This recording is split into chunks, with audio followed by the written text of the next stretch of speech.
Hola, ¿qué tal? Estamos en una nueva emisión de En Entrevista con Raúl Moreno, aquí desde mi casa universitaria, la Universidad Politécnica de Querétaro, nuestra unidad de televisión. Qué gusto saludarles y más gusto me da recibir hoy a nuestro invitado, una presencia recurrente en los temas económicos que nos atañen de este Querétaro nuestro, por supuesto de nuestro país, que pues son temas que están concatenados con el mundo. No hay de otra. Estamos en la aldea global, querido Carlos Tobilla y Pomar. Qué gusto. Mi querido Toby, estamos en la aldea global, Carlos. Sin lugar a dudas, Raúl. Indefectiblemente. Mira, Así es. Viendo para atrás, más allá de filias o fobias, de simpatías o no simpatías, pero el mejor legado que pudo haber dejado Carlos Salinas de Gortari fue el TLC, Claro que sí. que nos ha salvado, Carlos, de muchas debacles económicas, ¿eh? No O al solamente eso, menos de 2 o 3. no solamente eso, Raúl, sino que nos permitió llegar a otro nivel. Sí, El nivel del comercio internacional, sí, que era un sueño acariciado desde López Portillo, sí. que quería él lanzar al país, pero no había la forma, no encontró cómo No encontró hacerlo. el momento, parece, Exacto. que entonces era el GATT El GATT y que Miguel de la Madrid sí lo concreta. lo concreta, pero también lo concreta como una primera etapa de lo que después vendría. Sí. Y se arma el bloque de América del Norte de comercio internacional como un bloque para competir contra el resto, especialmente contra los chinos. Contra los chinos. Entonces, para nosotros nos convertimos ahí de un vecino necesario en socio económico, con los Qué Estados Unidos y interesante, con Canadá. ¿no? Oye, y en ese momento del gobierno de Miguel de la Madrid, esta entrada al GATT, porque hubo voces que se oponían, Sí, que querían que siguiéramos siendo una economía Cerrada, cerrada sí. totalmente. ¿Tú recuerdas qué posición al respecto tendrían Carlos Salinas y Jesús Silva Herzog, a la sazón secretario de Programación y secretario de Hacienda respectivamente? ambos, los dos querían la apertura, La querían apertura. el comercio internacional. Veían que a iba a través- ser nuestra salida. Es lo que ellos veían, y lo veían con una visión pues, de largo aliento, de largo alcance, en donde ellos veían que era la posibilidad, no solamente la salida, sino lo que podía lanzar a México a otro nivel, despegarnos a otro nivel. Y todo eso venía muy bien hasta que vino el levantamiento de Chiapas, que cuando claro. Salinas de Gortari El estaba mismo día celebrado que entra en vigor el TLC, el 1 de enero, en ese momento se levanta el movimiento Zapatista de Liberación Nacional. en Chiapas. Fíjate nada más. Y luego, para nuestra desgracia, porque es eso una desgracia, matan en marzo a Colosio, Así es. el candidato a la presidencia, y que muy probablemente o muy seguramente en ese tiempo iba a ser el presidente de México. Seguramente. Sus números así lo decían. Y luego, para molarla de acabar, dijera el clásico, Carlos, en septiembre matan a José Francisco Ruiz Massieu, quien iba a ser ya, o de facto lo era, el coordinador general de la Diputación del PRI. Así es. Todos eso, fue un año Muy convulso, ¿no? muy convulso, que desafortunadamente desvió el país. No sabemos qué hubiera pasado si no hubieran matado a Colosio, si no hubiera habido todo eso, no sabemos. Sí, quién Nos sabe, retrasamos ¿no? ¿Qué porque, pasa? porque las Porque cosas- luego viene el error de diciembre, el llamado Exactamente. error de diciembre. Exactamente, exactamente. Que eso nos echó para atrás 4 o 5 años. 5 años, 4 o Sí, 5 años, sí, ¿no? tranquilamente. Y yo creo que mucho, o no sé, bueno, ahí el experto eres tú, por supuesto, corrígeme, por favor, pero yo creo que mucho tuvo que ver para que Clinton nos rescatara del error de diciembre, iniciando el gobierno de Ernesto Zedillo. Una, que éramos socios comerciales; dos, que teníamos el petróleo todavía. No sé, Y lo más importante, Raúl, yo creo que buena parte de los vencimientos de la deuda eran con entidades norteamericanas. Entonces era salvarnos a nosotros, Y pero era salvarse también ellos. salvarse ellos. a sus inversores. A sus inversores. A sus inversores. Pero además tenía la garantía de que todo estaba garantizado con el petróleo, Con el lo petróleo. que estaba produciendo en aquel entonces Pemex, ¿no? Sí, claro. Hoy Dos Bocas no ha refinado un solo barril, Y como dijo Don Tofilito, ni lo refinará. Exactamente. Y va, originalmente, decía yo esta mañana en el podcast que grabo, decía yo que originalmente la proyección, sin mayores estudios empezando por el de impacto ambiental, allá en Tabasco, supuestamente iba a costar 8,000 millones de dólares, va en más de lo doble y todavía no refina un litro de gasolina. Y mira, el tema es que hay cosas que no pueden ser definidas por un decreto.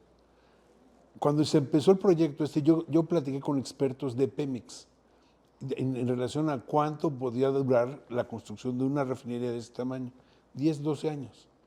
No podía ser, sí, no podía ser antes. Al capricho De del que presidente en este año va a estar y de que en 2 años tiene que estar produciendo. Imposible. Imposible. Imposible. Y además, ¿para qué? ¿Te imaginas invertir en energías limpias 16, 17 mil millones de dólares, Carlos? La posibilidad de atracción de inversión en que nos pone eso. Ese es un tema realmente muy importante, Raúl, porque hoy con el tema de los apagones, Sí.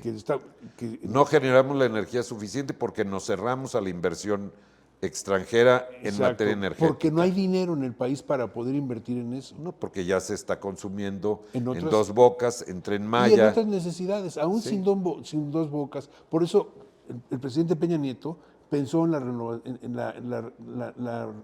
renovación energética, el nuevo plan energético. ¿Por qué? Porque tenía que darse una inyección de capital que no tenía el gobierno. Entonces, eso obliga a varias cosas. Primero, hay que invertir en plantas que generen, pero después hay que invertir en la carretera que lo distribuya.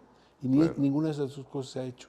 Entonces, ahorita con el calor y que los picos de demanda han subido, empiezan los apagones. Y la sequía. Y lo malo de esto, y la sequía, por otro lado, porque mucho de la energía que se produce... Se produce con agua. Con agua, a través de presas hidroeléctricas.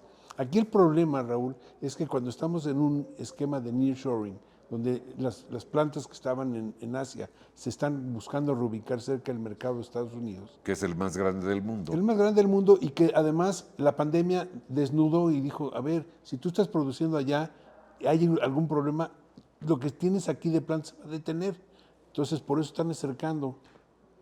Te hago un paréntesis. Para la gente que no sabe, ¿qué es el nearshoring? Lo acabas de explicar, pero ¿qué es en sí el nearshoring? Es la reubicación de plantas que estaban lejos del mercado de Estados Unidos, acercarse aquí para que ellos puedan proveer de los elementos y la materia prima que requieren las plantas que trabajan en Estados Unidos. Y a un mejor precio.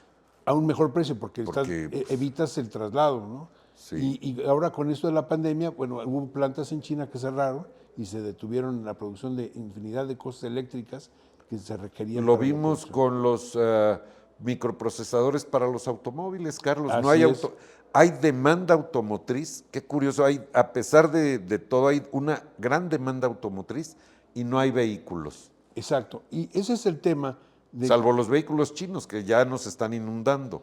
Sí, y que habría que ver, ahí yo lo único que tengo como duda es pues, qué tan bueno resulta, ¿no? Sí, exactamente. O sea, porque una cosa es comprar un coche barato y otra cosa es que no te dé problemas. Que no te dé problemas. Y ahí hay coches que traemos ya de muchísimos años de comprar, alemanes, por ejemplo, que cuando yo era niño valía 29,000 pesos, el sedán. Sí, entonces, el bochito. El bochito. Entonces, ese tipo de coches pues están probados porque sabes que te van a llevar y traer oliendo nada más la gasolina. Sí, claro. No necesitas tener lleno el tanque. Entonces, y el mantenimiento era baratísimo. Exacto. Entonces, habrá que ver cómo te resultan los nuevos automóviles. Se muestran muy atractivos para el momento de la adquisición, pero no sabemos cómo te resulte el uso y el mantenimiento. Y una cosa que es súper importante en todo es la atención postventa, ¿no? Sí, sin duda alguna. Carlos, te interrumpí para lo del nearshoring. Es una gran oportunidad para México y no parece que le estemos aprovechando. Yo creo que la estamos perdiendo. La estamos desaprovechando. Y no sabemos qué vaya a pasar ahora que llegue Trump. Quien llegue. Bueno, si llega Trump, que tiene altas probabilidades. Tiene altas probabilidades de llegar. Para los expertos, va adelante en las encuestas. Así es. Se dice que va adelante como 5 puntos en aquellos estados que son determinantes en la votación al final. Ajá, sí. Entonces, habría que ver, pero él cuando ya estuvo en la presidencia, tenía una política que decía Make America Great Again. Sí. Que significaba hagamos a Estados Unidos grande de nuevo. otra vez. Grande otra vez. Eso implicaba que todo lo que estaban produciendo se produjera en el territorio de los Estados Unidos. Así es. Entonces, él buscó, por alguna manera, invitar a empresas localizadas aquí, en México, que se fueran para allá. Sí.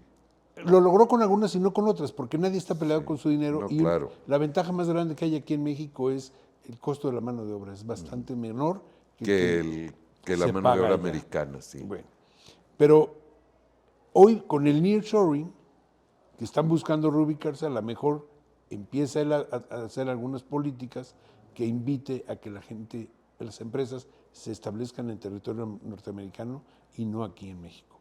Pero además, les invitamos a que no se establezcan aquí, porque si hay apagones, no hay empresa en el mundo que te diga, yo puedo dejar de trabajar 2 horas diarias, No, o pues 2 horas a la semana, o 2 horas al mes. les cuesta un dineral. Les cuesta un dineral.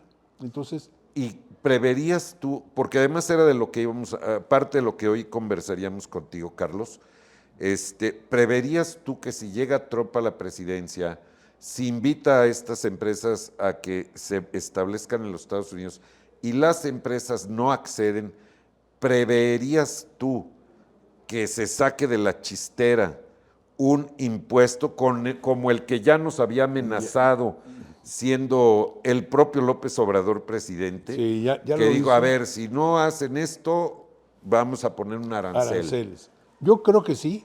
Yo creo que Sería es algo factible. que está sobre la mesa, es algo que puede suceder. Nadie lo puede afirmar, pero ya lo hizo en su momento.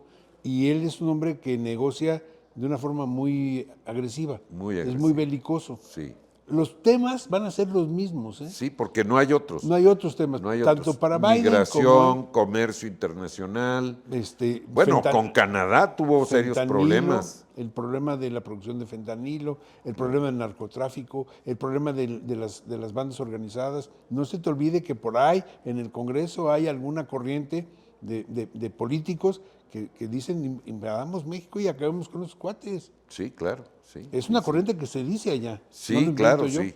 Y no es una corriente flaca, permíteme el término. No. Hay un buen número de legisladores, tanto en la Cámara como en el Senado, que están pro, ¿eh? Y tú y yo sabemos que hay muchos temas que se han detenido de parte de la Casa Blanca porque a la Casa Blanca no le conviene pelearse con el gobierno de México en estos momentos. ¿Por qué? Porque está el tema de la migración, Migratorio, en sí. donde la participación de México es muy importante porque a nosotros nos inundan de migrantes que después no sabemos qué hacer con ellos, Como ha ocurrido. como ha ocurrido. Hace algún tiempo, unos 2 meses estuve en la Ciudad de México y a mí me gusta viajar a México por camión, Sí. porque me evito muchos problemas. La carretera luego no tienes palabra de honor, te puedes aventar 5 horas en la carretera. Entonces, llego a la terminal del norte, rodeada todo lo que es la terminal de como lonitas, como Sí, casitas, de Como cuando había haitianos, paracaidistas, ¿te de acuerdas? haitianos, Sí. pero muchos. Carlos, velo aquí en la ciudad de Querétaro. Por donde quiera estás viendo haitianos, nicaragüenses, venezolanos, Y ese no es más que que están pidiendo limosna. Y no es más que el producto de cuando inicia el gobierno actual de México, cuando se van y se reúnen con con Trump, Trump los obliga a que los migrantes... Que luego lo negó Marcelo Ebrard No, pero- y que lo desnuda en su libro el entonces vicepresidente y dice cómo doblegaron al gobierno de México a través de su canciller Marcelo Ebrard Casaubon. Así es. ¿Y qué es lo que sucede? A partir de entonces ya no pasan a Estados Unidos y es obligación de México, porque así fue el acuerdo. establecieron, claro. Se establecieron que fueran como 26,000 efectivos de las Fuerzas Armadas de México los que patrullaran la zona fronteriza. Para contener la migración contener la a migración. O Estados sea, se Unidos. convirtieron 26,000 soldados En guardianes de la migración. de la Estados Unidos. migración. Oye, dime una cosa, Carlos, ya que estamos en este tema central de nuestra charla de hoy. Si llega Trump a la presidencia, que además será el primer presidente norteamericano que pudiera llegar con un proceso penal abierto, Por supuesto. ¿sí? Que también eso tiene sus bemoles, porque él ya tomando protesta sobre la Biblia, él a los 15 minutos puede perdonarse a sí mismo. no hay que olvidarlo. No, yo pensaba en eso. Sí, fíjate. claro, Carlos. Está interesante. Él tiene ese poder de indulto. Él se puede indultar a sí mismo e indultar a los que han imputado con él. Claro. Bueno, si llega Trump a la presidencia, como tú bien señalas, los temas son los mismos. Los mismos. El tratamiento de él va a ser el mismo tratamiento brutal como lo hace, con esa rudeza que negocia. Llegue quien llegue a la presidencia de México, será lo mismo. Sea Claudia Sheinbaum, sea Xóchitl Gálvez, Maínez no tiene ninguna posibilidad, pero sea cualquiera de estas dos mujeres, ¿el tratamiento será el mismo, Carlos? Puede ser el mismo, pero yo creo que la intensidad puede variar. O sea, Sí. si los que están en el gobierno actualmente tienen errores, dicen que el ejercicio del poder desgasta. Sí, Yo creo que tienen más errores los que están en el ejercicio del poder ahorita que Xóchitl Gálvez, por ejemplo. A Xóchitl Gálvez la pueden señalar de que su hijo se puso cohete en una discoteca. sí, El otro, según dicen, las investigaciones vienen de allá. Para la misma presidenta Claudia Sheinbaum, pues, es la que ejerce el poder ahorita. Entonces puede ser que sea diferente por eso. Porque entonces, mira, tenemos esto, queremos esto. sí, claro. Y son muy especialistas los norteamericanos en, déjame ponerlo así, en hacerles manita de puerco a los gobiernos con los que no, o que no se alinean con sus intereses. Exacto. Porque además habría que ver cuál de los dos candidatos se alinea más con sus intereses. Que ese es otro tema que Sí, está sobre claro. la mesa. Sí. Cuando se habla de la elección en México, Habría que ver. alguien tiene que hablar del juego que va a jugar la iglesia, el ejército y los Estados Unidos. Sí, No votan, pero son importantes. pero son importantes, claro, sin duda alguna. Entonces, habría que ver. ¿Ves a nuestra economía, gane quien gane la presidencia nuestra, gane quien gane la presidencia en Estados Unidos, Trump o Biden, ves a nuestra economía en una situación complicada para el fin de año?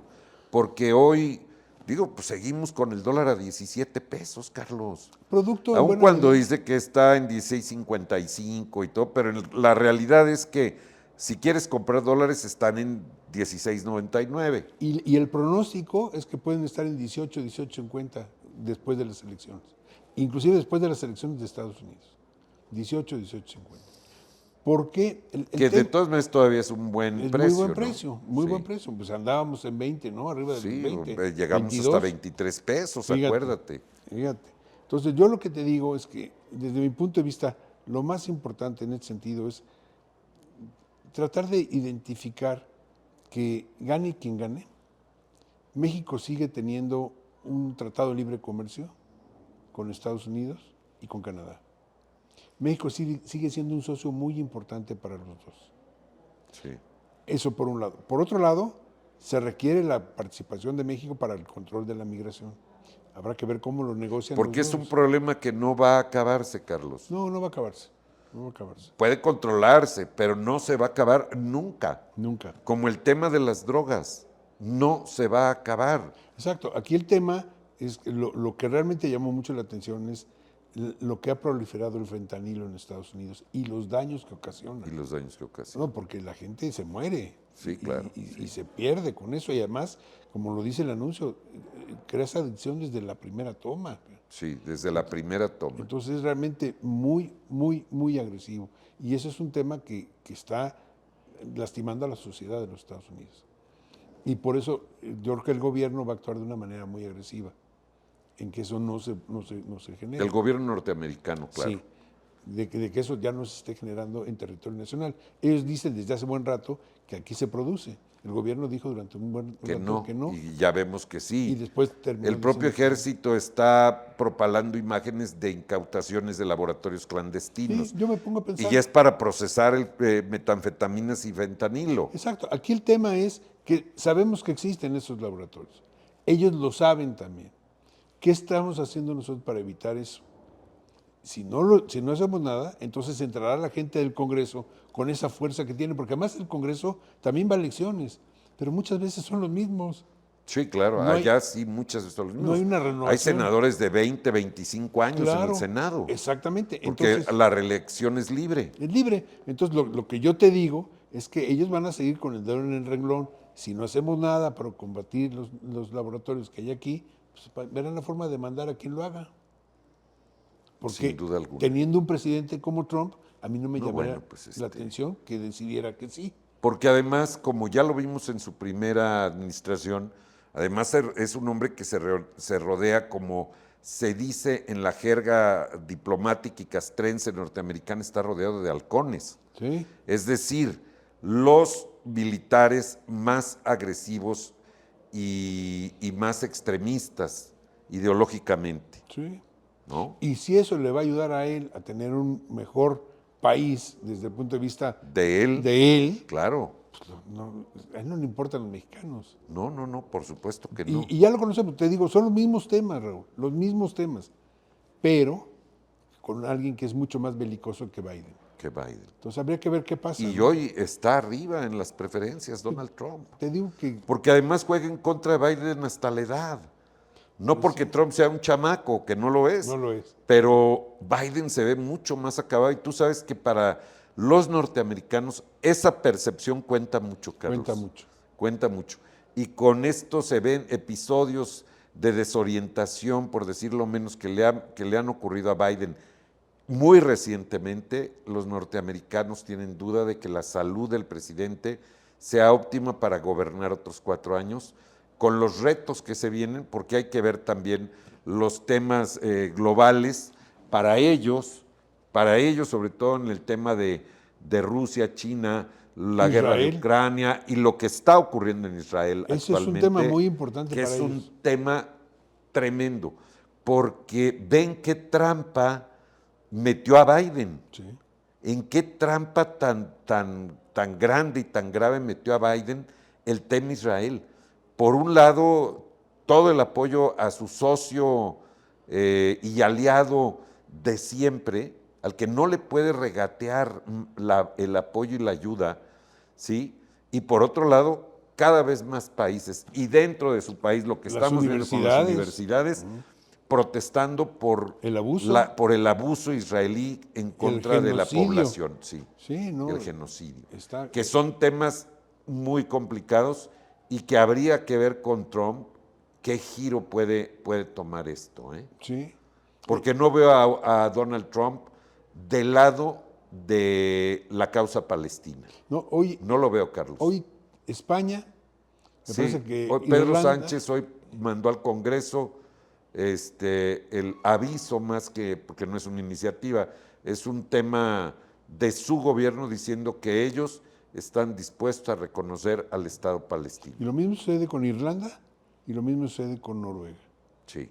O sea, empieza ya a haber en el mundo algo que Que son seguramente- entidades no menores en el concierto de la Unión Europea, No, ¿eh? porque además empezará la presión internacional en cada uno de los países que no ha reconocido para que lo reconozcan también, pensando que eso puede evitar la masacre, ¿no? Qué cosas. Oye, finalmente, querido Carlos Tobilla, ¿cómo va a recibir la próxima presidenta de México las finanzas de este país? Mira, esa es una excelente Gane pregunta. quien gane, por supuesto. Excelente pregunta. ¿Cómo va a recibir las finanzas la próxima presidenta? Lo primero que yo te podría decir es endeudado. Endeudado. Sí, este gobierno ha hecho que la deuda crezca de una manera muy grande, Sí. de tal forma que tendrá que haber recortes importantes para el próximo año, recortes presupuestales, que no los va a promover el gobierno que entre, sino el gobierno que sale.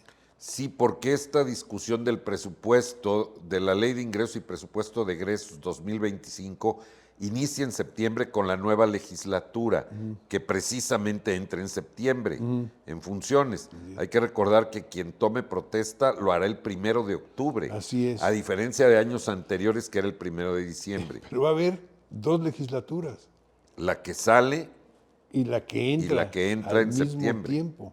No sé cómo van a resolver eso. ¿Tú No tienes sé, idea? no sé exactamente, Carlos. Pero No sé. yo me que de imagino- todas maneras yo creo que va a ser una discusión muy larga.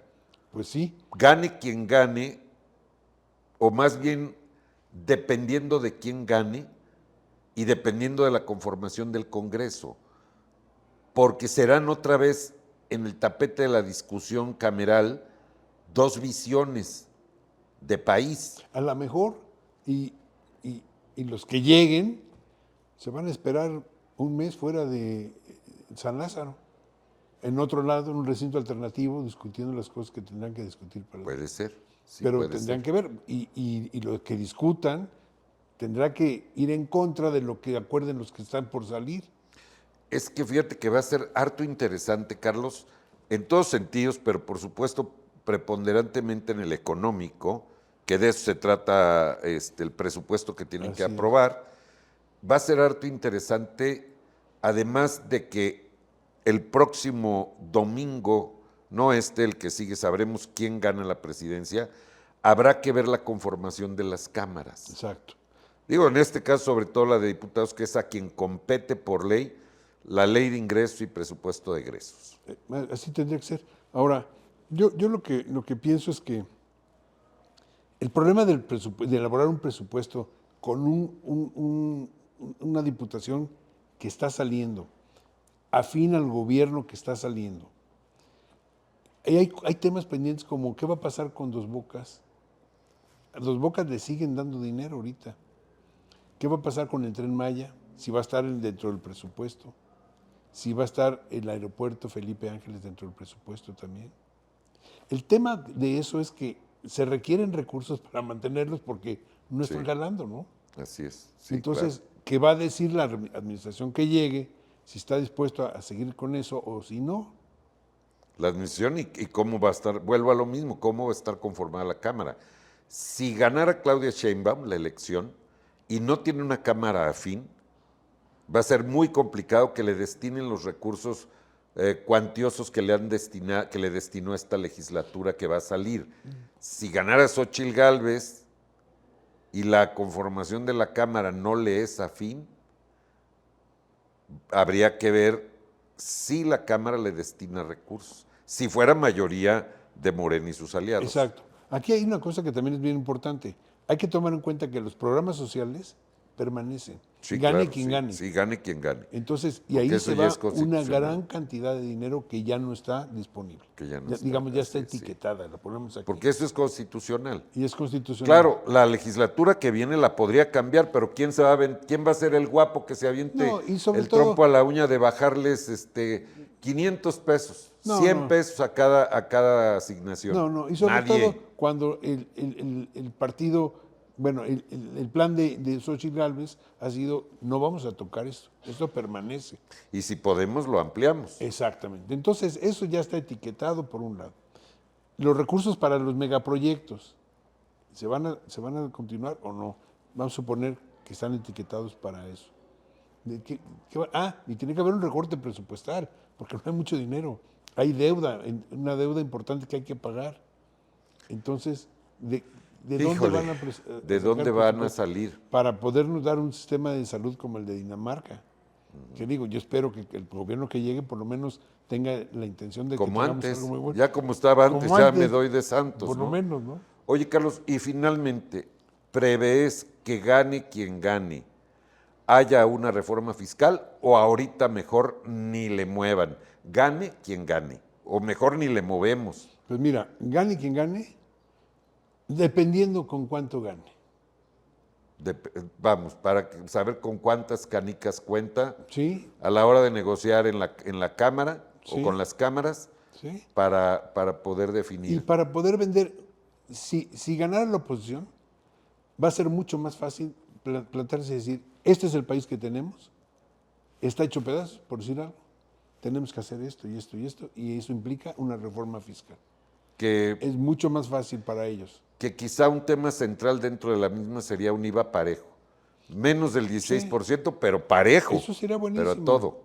Porque todo el mundo pagaríamos impuestos. Ahí no hay nada de que la economía formal e informal. Todo el mundo vamos y compramos cosas en la tienda, todo el mundo hay que pagar un Todo IVA. tiene IVA. Exacto. Entonces, eso sería la mejor reforma que podría haber. Y además, sin sentirla, caray. Querido Carlos Tobilla y Pomar, Como siempre es un placer. Igualmente. Nos vemos muy pronto, una vez que haya pasado la elección, porque habrá más luces de esto que apenas estamos pergeñando como posibles escenarios en la vida pública de México y sobre todo en su economía. Pasando la elección ya tendremos más claro el panorama y podremos aventurar otras hipótesis. ¿Te Claro, parece bien? con mucho gusto, ¿Sí? Raúl. Querido El Carlos. día que tú quieras. Carlos Tobilla Pomar con ustedes, nuestro especialista en finanzas, en dinero, en la economía. Hoy en entrevista con Raúl Moreno. Nos vemos a la próxima. Esto es Universidad Politécnica de Querétaro Televisión.